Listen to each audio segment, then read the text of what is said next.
아, 벌써 옛날 이야기처럼 느껴지는데 여러분 파리 올림픽 어떻게 보셨습니까? 파리 올림픽 물론 우리 선수들이 선전하는 감동적인 그런 장면들도 많이 있었는데요. 파리 올림픽은 저는 다른 것보다 개막식을 보고 나서 참 많이 고민을 했었던 것 같아요. 개막식 기억하시죠? 고민이라기보다 제일 먼저 들었던 감정은 솔직하게 말하면 불편함이었고, 또 몇 번 더 이렇게 다시 챙겨 보다 보니까 불편함을 넘어서 불쾌하더라고요. 불편한 이유가 뭐냐면 많은 분들 보셨겠지만 동성애에 대해서 노골적으로 자연스럽게 조장하는 그런 모습, 그리고 드래그 퀸이라고 하죠. 저도 그런 게 있는지 이제 그런 용어가 따로 있는지 이번에 처음 알았어요. 드래그 쇼라는 게 있더라고요. 그 여장 남자들이 그런 성적인 퍼포먼스를 좀 벌이는 그런 게 이제 드래그 쇼라고 하는데, 거기서 이렇게 그 여장을 한 남자들을 드래그 퀸이라고 합니다. 그건 드래그 퀸들이 나와가지고 예수님의 그 최후의 만찬을 패러디한 그런 장면을 이렇게 다 공중 이제 전 세계가 함께 목격한 것 아닙니까? 좀 진짜 불쾌했어요. 좀 불쾌하고 기분이 안 좋았는데, 아니나 다를까 너무 난해했다, 좀 논란이 막 여러 가지 있는 그런 기사들이 많이 나오더라고요. 그런데 정작 프랑스에서는요, 정작 프랑스 사람들은 그 개막식 전 세계 사람들은 어렵다, 난해하다, 좀 불쾌하다, 이런 신성모독이다 그런 논쟁이 있음에도 불구하고 프랑스 사람들의 한 80%는 자기들이 생각하는 프랑스의 가치를 잘 표현하는 개막식이었다, 성공적인 개막식이었다라고 생각했다는 겁니다. 80% 정도는 프랑스인들이. 그 얘기는 무슨 얘기입니까? 그 사람들이 누구나 자신의 마음대로 따를 수 있는 것을 자유라고 얘기하고, 그런 걸 용기라고 하고, 그런 것들을 다 펼쳐서 얘기할 수 있는 걸 평화라고 얘기하는 거예요. 그러다 보니까 자기가 옳다고 하는 것에 대해서 어느 기준도 없고, 그 기준을 이야기하는 사람들은 이상한 사람들, 나쁜 사람들, 잘못된 사람들이라고, 강요하는 사람들, 억압하는 사람들이라고 프레임을 만들어 버리는 거죠. 제가 그 전 세계적으로 가장 스포츠 이벤트, 많은 사람들이 관심을 가지고 또 많은 스포츠인들이 참여해서 경쟁을 벌이는 그 올림픽에서 이런 것들이 완전히 그냥 개막식에서 드러나는 모습을 보면서, 이제는 이런 그런 가치관들이 전쟁하고 줄다리기 하고 있는 정도도 아니고 이미 완전히 기울어진 운동장이구나라는 생각을 했습니다. 그래서 불쾌하기도 하고 불편하기도 하고 했던 것 같아요. 좀 생각이 잘 정리가 안 되더라고요, 이런 것들을. 이게 우리 좀 기독교적인 배경을 가지고 있고, 또 이제 꼭 기독교적이지 않더라도 한국의 보편적인 정서 가지고 있는 기성세대라면 이런 게 불편하고 어색한데, 사실은요 여러분, 젊은 세대로 가고 어린 세대로 가면요 이런 게 하나도 불편하지 않고 하나도 어색하지 않은 거예요. 하나도 불편하지 않고 하나도 어색하지 않습니다. 이런 시대다 보니까 고민이 되는 거죠. 고민하는 가운데 지난 여름에 어떤 목사님이 추천해 주시는 책 한 권을 제가 이제 구해서 봤어요. 그 책의 이름이 뭐냐면 마음을 따르지 않을 용기라는 책이거든요. 마음을 따르지 않을 용기. 기회 되시면 한번 보시면 좋을 것 같아요. 그리고 나중에 기회 되면 정말 이 책 가지고 같이 좀 나눠 스터디 좀 했으면, 수요 기회 때 했으면 좋겠다라는 생각도 하고는 있는데, 이 책에 보니까 제가 이렇게 고민하고 생각했던 것들에 대해서 좀 많이 잘 이렇게 가이드를 해주고 있고, 실마리를 좀 이렇게 제공을 해주더라고요. 그 책에 보면, 서론에 보면 이런 시대적인 상황에 대한 문제의식을 잘 담고 있습니다. 서론의 제목이 따로 있어요. 뭐냐면 오늘날 가장 급성장하는 인기 종교. 오늘날 가장 급성장하는 인기 종교. 여러분 생각할 때 오늘날 가장 급성장하는 인기 종교가 뭘 것 같으십니까? 기독교일까요? 이슬람일까요? 아니에요. 오늘날 가장 급성장하는 인기 종교는 따로 있다는 거예요. 그러면서 설명을 이렇게 하거든요. 한번 들어보세요. 신은 막연하기로 악명 높은 단어다. 신이라는 존재가, 그 개념이 굉장히 어려운 개념이잖아요. 막연하기로 악명 높은 단어다. 당신의 정체성과 의미를 찾으려는 곳이 어디든, 권위 있는 진리의 출처로 의지하는 게 무엇이든 가장 많은 에너지를 맞추려는 사람이 누구든 그게 다 현대 사회는 신이라는 거예요. 당신의 정체성과 의미를 찾으려는 곳이 어디든지, 권위 있는 진리의 출처로 의지하는 게 무엇이든지, 가장 많은 에너지를 맞추려고 하는 그 사람이 누구든지 무엇이든지 그게 다 신이라는 거죠. 그러면서 현대 사회에서 가장 급성장하는 인기 종교는 다름 아니라 자아 숭배라는 종교라는 겁니다. 자아 숭배, 자기를 숭배하는 종교라는 거죠. 여러분, 제가 전에도 한번 소개한 적이 있죠. 가장 전투적으로 기독교에 대해서 이렇게 반박하는 진화론자 리처드 도킨슨이 쓴 여러 가지 유명한 책들 있지 않습니까? 그 중에 월드 베스트셀러 만들어진 신이라는 그 책에 보면 서문에 이렇게 얘기해요. 신의 존재, 기독교의 하나님을 비판하는 거죠. 그 비판에서 뭐라냐면 신이란 쫌스럽고 불공평하고 용납을 모르는 지배욕을 지닌 존재다. 도킨스는 기독교의 하나님, 성경의 하나님이 쫌스럽고 불공평하고 용납을 모르는 지배욕을 지닌 존재라고 비판하고 싶은데, 그런데 여러분 생각해 보세요. 오늘날 가장 급성장하는 인기 종교인 자아 숭배교에서 그런 신은 누굽니까? 쫌스럽고 불공평하고 용납을 모르는 지배욕을 지닌 존재가 누굽니까? 바로 나죠. 나. 우리 모두가 다, 사람들이 다 그런 자기가 자기 자신을 숭배하고자 하는 욕구 가운데서 스스로 신으로 만들어가고는 신화를 써가고 싶어하는 겁니다. 그래서 이 책에서는요, 이 시대를 집어삼킨 10가지 새로운 십계명이라는 걸 소개하거든요. 이거 한번 외울 필요는 없어서 그냥 화면에 있는 거 한번 제가 읽을 테니까 한번 보세요. 1계명, 내가 행복하면 된다. 2계명, 꼰대는 사절이다. 3계명, 내 마음을 따른다. 4계명, 나에게 충실할 뿐이다. 5계명, 내 인생은 내 것이다. 6계명, 인생은 한 번뿐이다. 7계명, 답은 내면에 있다. 8계명, 진정성이 최고다. 9계명, 내 꿈은 이루어진다. 10계명, 사랑은 사랑이다.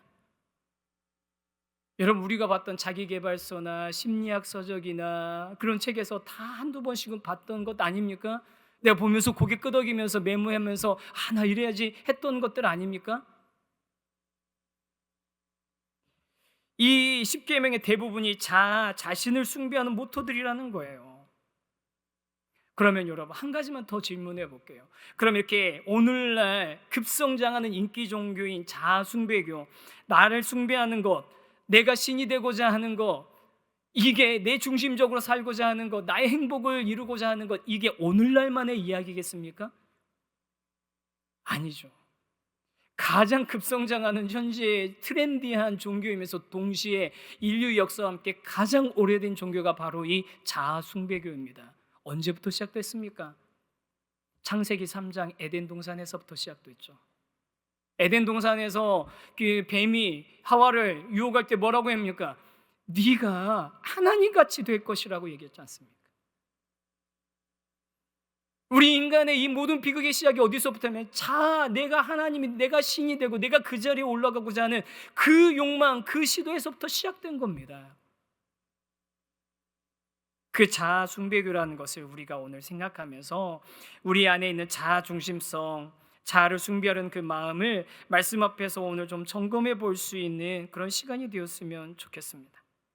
오늘 본문에 나오는 여러 사람들에게서도 이처럼 자아에 충실하고 자기 중심적이지만 또 동시에 우리하고 똑같아요. 교묘하게 그것을 정의나 헌신으로 포장하는 그런 모습들을 우리가 발견하게 되거든요. 그것을 하나씩 점검하면서 거울 삼아서 우리가 내면을 돌아보고 동시에 우리 안에 하나님이 정말 원하시는, 예수님이 원하시는 그런 마음을 채워갈 수 있는 그런 시간이 되었으면 좋겠습니다. 첫 번째 우리 한번 생각해 볼 주제는요, 우리 한번 같이 한번 읽어볼까요? 시작. 그럴듯하게 포장한 마음을 들켜버린 요한과 야고보. 그럴듯하게 포장한 마음을 들켜버린 요한과 야고보입니다. 요한이 더 중심 인물이에요. 오늘 본문에 보면 누가복음 전체 이야기 중에서는 별로 그렇게 중요하게 다뤄지지 않는, 또 많은 분들이 그렇게 중요하게 다루지 않은 여러 가지 조각조각난 것처럼 보이는 이야기들이 쭉 이어지거든요. 그런데 오늘 읽었던 내용이 전체가 사실은 다 한 묶음입니다. 오늘 읽었던 내용이 전체가 다 한 묶음입니다. 다 조각나 있는 이야기 같지만, 그러면서 요한이 먼저 이야기합니다. 49절 한번 읽어보겠습니다. 시작.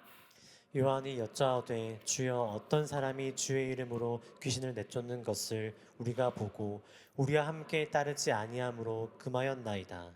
무슨 말인지 아시겠죠?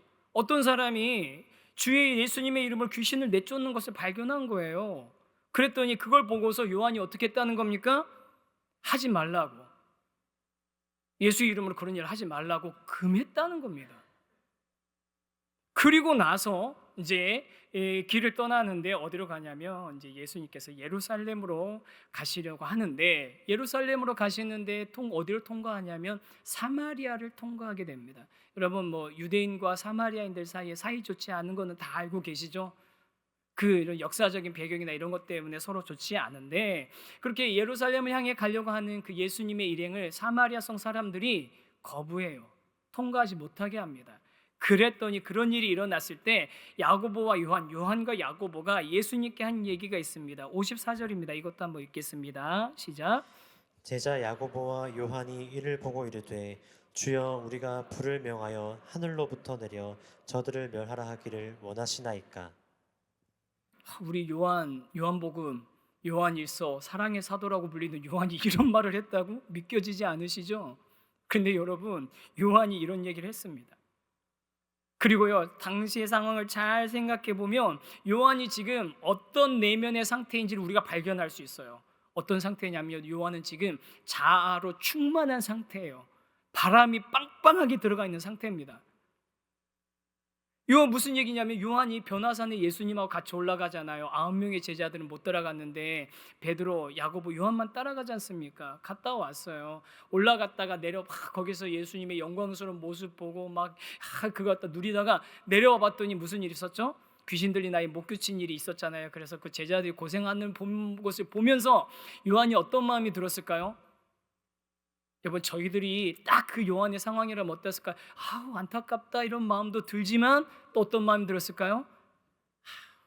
그러면 그렇지, 니들이 내가 없으니까 결국 이런 일이 나네. 내가 있었으면 이런 일 안 생겼을 텐데. 여러분, 다른 사람들 걱정해 줄 때 딱 그러지 않습니까? 아이고 어떡해. 근데 속으로는 고소하죠. 그럴 줄 알았어.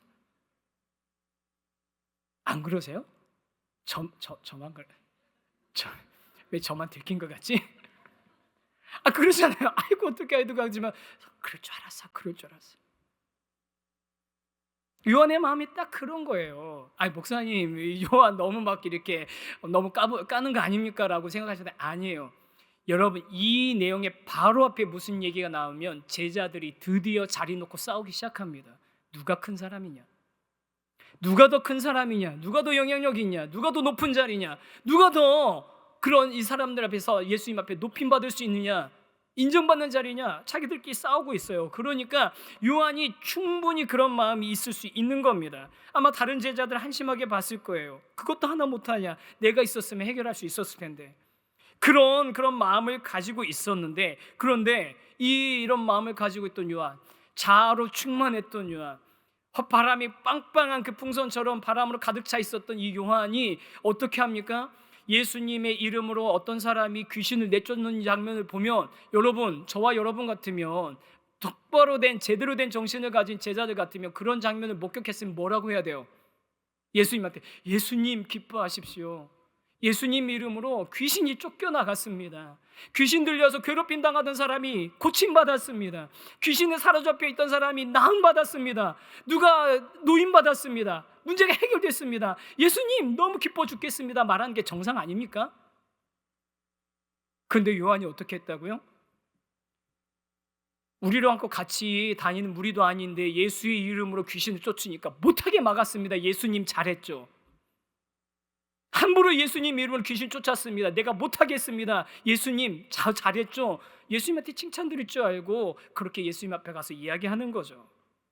이게 귀신 쫓고 예수님 따라다니고 능력 행하는 게 마치 자신들의 전유물인 것처럼, 우리들만 누릴 수 있는 것처럼 생각하고 착각에 빠져 있는 거예요. 칭찬받을 줄 알고 예수님한테 말했는데 예수님이 그렇지 않다고 얘기하시는 거죠. 그 다음을 보면 더 가관입니다. 예수님의 일행을 거부한 사마리아 그 성을 향해서 야고보와 요한이 뭐라고 합니까? 하늘에서 불을 내려가지고 허락만 해주시면 하늘에서 불을 내려서 저 성을 멸하게 만들어 버리겠다고 합니다. 여러분, 이 안에서 야고보와 요한의 교만한 마음이 보이십니까? 야고보와 요한이 뭐라고 하고 있는 거죠 지금? 예수님, 쟤네들이 저 사마리아 성이 우리를 받아들이지 않으니까 예수님 저 성을 멸해 주세요라도 아니에요. 예수님 저희한테 맡겨주시면 저희가 저 성에 불을 내려버리겠습니다. 자신감이 충만하죠. 교만한 겁니다. 예수님한테 부탁하는 게 아니에요. 우리들이 하겠다는 거예요. 맡겨만 주시라는 거예요. 저 사마리아 성, 이게 무슨 얘기냐면 우리 참 정말 딱 맞게도 지금 열왕기하 보고 있잖아요. 열왕기하 1장에 보면 엘리야가 아하시아 왕의 군대 50부장 2번이나 불을 내려가지고 다 죽이거든요. 잡으러 체포조들을. 그 장면 똑같이 이 야고보와 요한이 불을 내려서 전애들은 그렇게 죽임당하도 마땅하니까, 심판받아도 마땅하니까 불을 내릴 수 있게 해달라고, 허락해달라고 하는 겁니다. 우리는 그런 능력 일으킬 수 있다라고 말하는 거죠. 나는 다르다고. 예수님 말씀만 하시면 다른 제자들이 실패했던 것 같은 일은 절대 일어나지 않을 겁니다. 저희가 본때 보여주겠습니다 라고 이야기하는 겁니다. 그러면서 이 요한은 어떻게 하는 겁니까? 자신들의 말이, 행동이 마치 예수님을 생각해서 하는 것이냐 포장하고 있는 거죠. 이것도 또 우리의 모습 아닙니까? 항상 얘기하죠. 이게 다 너 위해서 하는 얘기야. 이게 다 너 좋으라고 하는 얘기야. 예수님 무시했잖아요. 그냥 쓸어버리죠. 자신들의 가는 길을 막았다고 해서 하늘에서 불을 내려서 저 사람들 다 심판해버리고 이참에 다른 어떤 누구도 우리를 얕잡아보지 못하게 하자라고 하는 겁니다. 온통 자기에게 집중되어 있는 거죠. 내가 더 돋보이고 내가 더 우월하고 내가 더 주목받기를 원하는 마음이 다 드러나는 그런 말인 겁니다. 여러분, 이 마음 안에는, 이 야고보와 요한의 마음 안에는, 그 마음 안에는 어떤 게 자리 잡고 있습니까? 무슨 일이든지 내가 행복하면 된다라는 생각이 되는 거예요. 내가 좋으면 된다는 거예요. 여러분, 사람들이 무슨 일이든지 네가 행복하면 돼, 너만 행복하면 되지, 너만 좋으면 되지라고 말하는 게 좋은 얘기처럼 들리지만 굉장히 위험한 얘기예요. 왜 위험한 얘기인 줄 아십니까? 그 이야기를 뒤집어서 한번 생각해 보세요. 내 행복을 방해하는 게 있다면 그게 무슨 일이든지 누구든지 제거해 버리라고. 너의 행복을 가로막고 방해하는 게 있다면 그게 무슨 일이든지 누구든지 제거해 버려도 된다고, 그런 얘기하는 겁니다. 야고보와 요한은 그런 자기중심성에 빠져 있는 거예요. 여러분, 이 시대는 내 감정, 내 생각, 내 만족을 중요하게 여기는 그런 시대입니다. 또 그렇게 하라고 얘기하는 그런 시대입니다. 하지만 정말로 그것을 중요하게 여기면서 그것에 충실하게 살면 정말로 우리가 행복해질 수 있는 겁니까? 세계적으로 이런 사상이 점점 강해지고 있는 이 시대에 요즘에 사람들이 정말 예전에 비해서 더 행복한 거 맞습니까? 자신의 감정을 다 드러내면서 사는 사람들 정말 행복한 사람 맞습니까? 내가 원하는 것들을 이루어가면서 또 그것을 향해서 달려가고 있는 사람들 다 행복한 거 맞냐고요? 그 행복에 진짜 도달했습니까? 이거는요, 제가 지금 던진 이 질문들은요, 우리가 그냥 직관적으로 생각해봐도 아니라고 우리 누구나 다 대답할 수 있고요, 실제로 데이터를 가지고서 객관적으로 수치들을 들춰봐도 그렇지 않다는 것을 너무나 분명하게 알 수 있습니다. 이 시대가 그렇게 개인의 감정을 존중하고 개인의 행복을 추구하는 것이 당연하게 여겨지면서 모든 것들이 그렇게 행복하고 만족스러운 삶을 보여주는데 집중되어 있지만 사람들은 오히려 더 행복으로부터 멀리 떨어져 있어요. 불행함을 느끼는 사람은 훨씬 많아요. 자기네 삶이 비참하고 초라하다고 느끼는 사람이 훨씬 더 많은 시대를 우리가 살고 있는 것 아닙니까?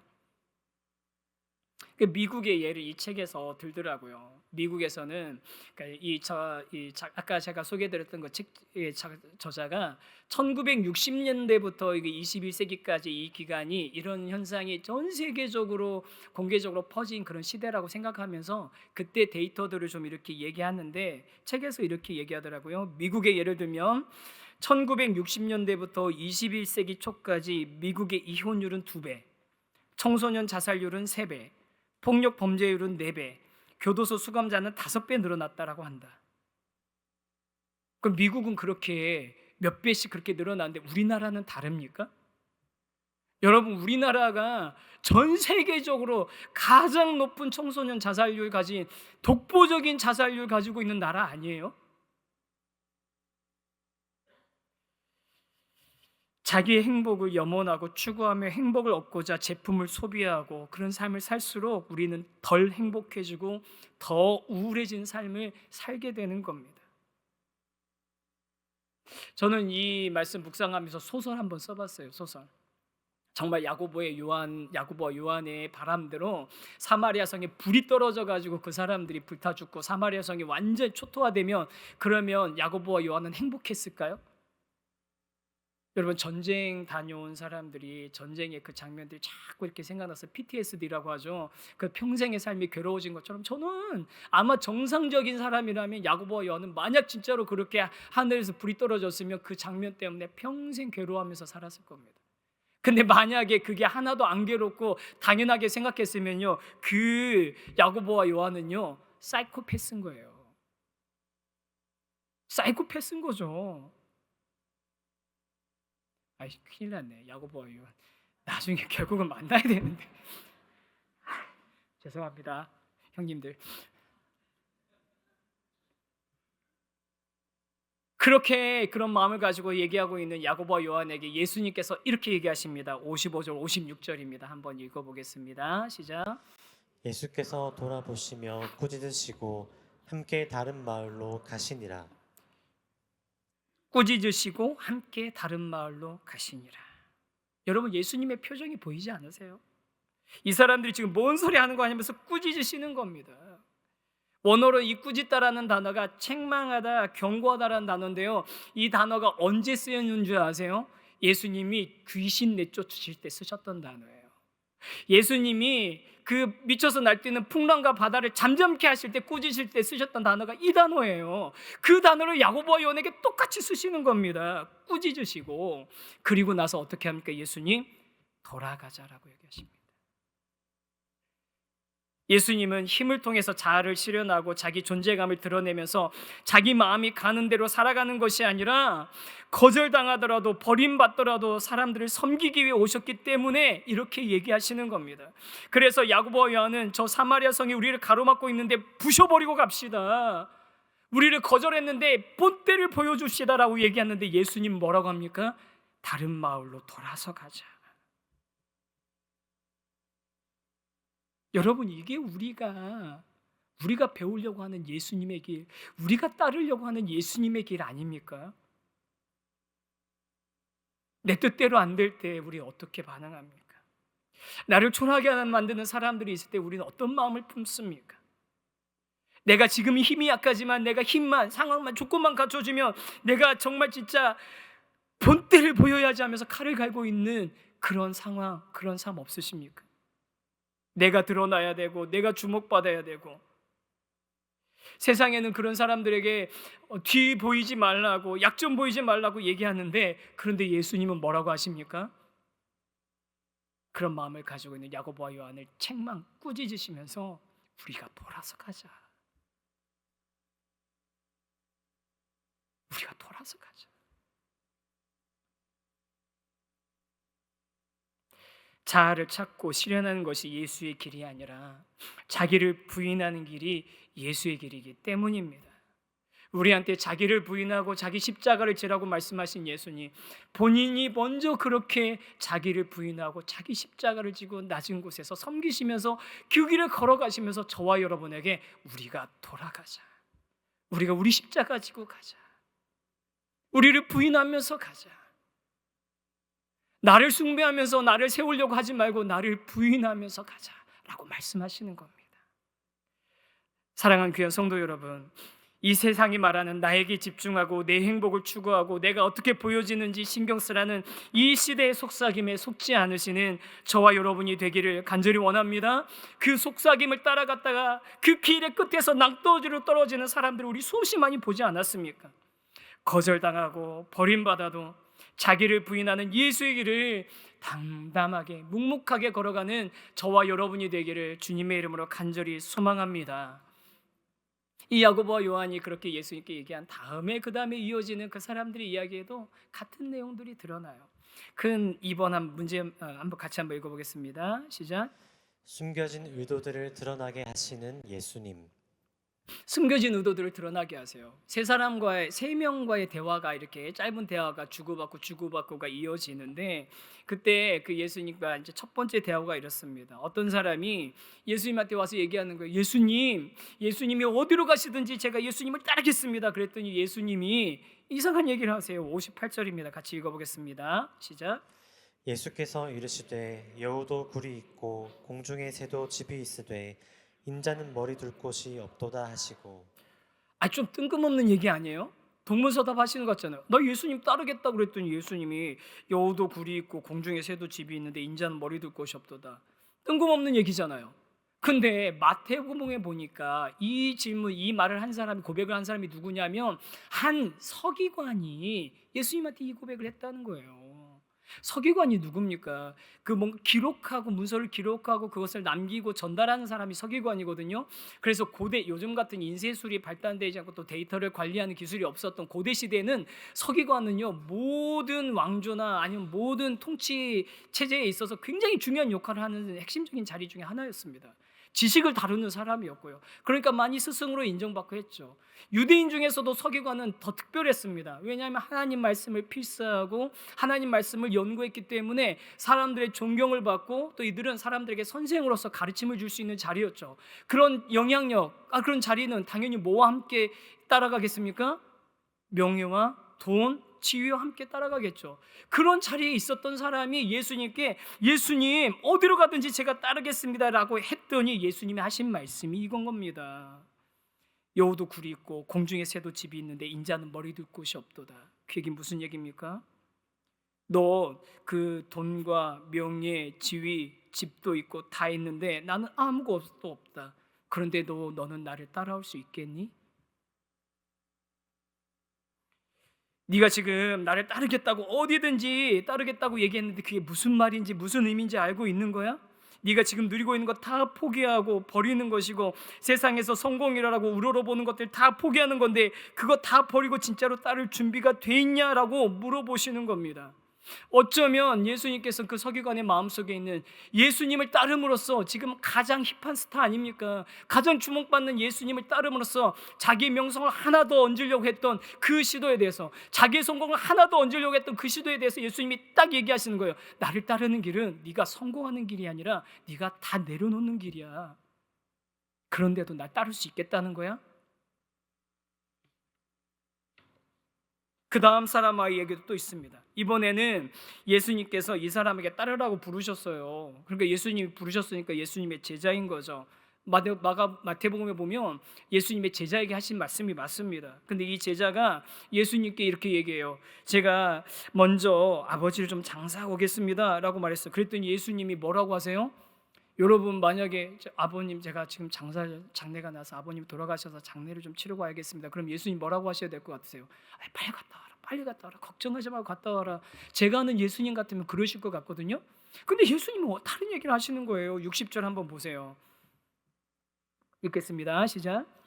이르시되 죽은 자들로 자기의 죽은 자들을 장사하게 하고 너는 가서 하나님의 나라를 전파하라 하시고.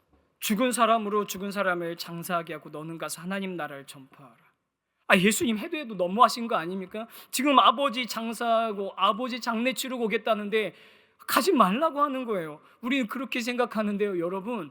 제가 이 성경을 봐가지고 저도 이상해서 왜 예수님 도대체 이렇게 하셨나 하고 이 장사 지내라는 단어를 요즘은 연구하는 도구가 참 좋은 게 많습니다. 그 단어를 딱 해가지고 이게 도대체 시제가 어떻게 되나 이걸 딱 조사할 수 있거든요. 딱 봤더니 보니까 미래 능동태 시제예요.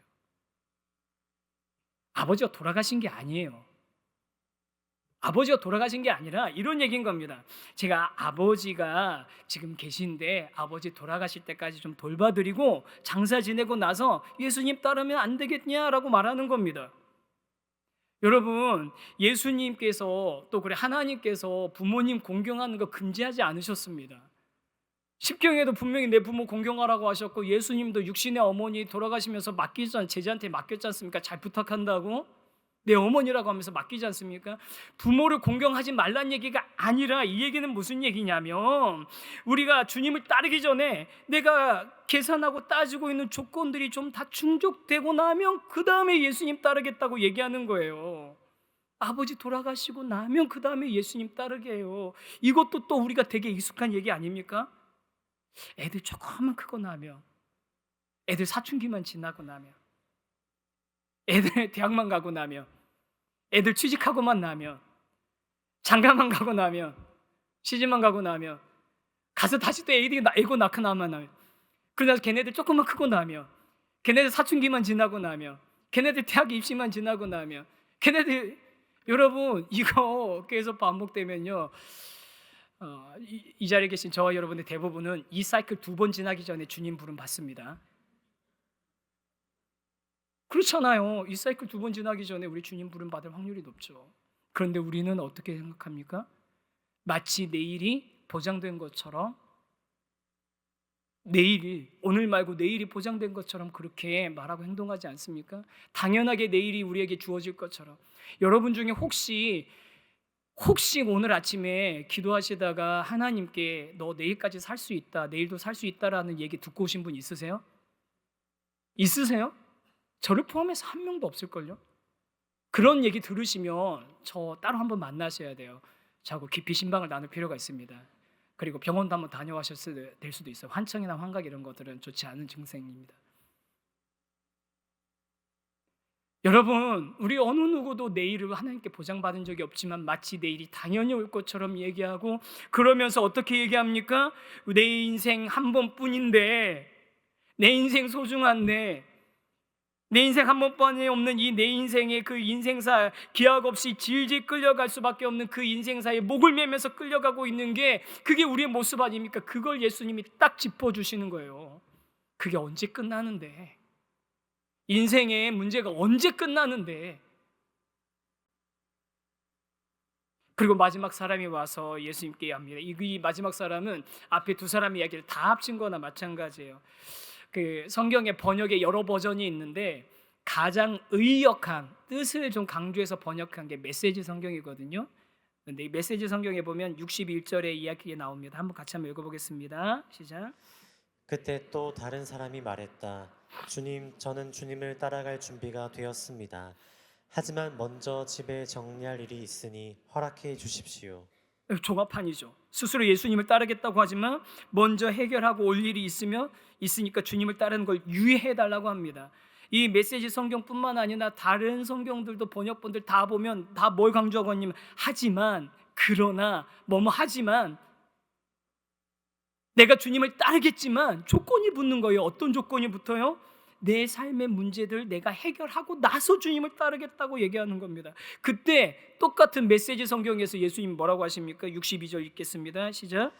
예수께서 말씀하셨다. 머뭇거리지 마라. 뒤돌아보지도 마라. 하나님 나라를 내일로 미룰 수는 없다. 오늘 기회를 잡아라. 머뭇거리지 마라. 뒤돌아보지도 마라. 하나님 나라를 내일로 미룰 수 없다. 머뭇거리지 마라. 뒤돌아보지 마라. 하나님 나라를 내일로 미룰 수 없다. 사랑하는 성도 여러분, 저와 여러분이 주님의 이 말씀처럼 머뭇거리지 않고 뒤돌아보지 않고 하나님 나라를 미루지 않고 저와 여러분 삶 가운데 하나님 나라가 이루어지길 소망하며 나가는 하나님의 사람들 되기를 원합니다.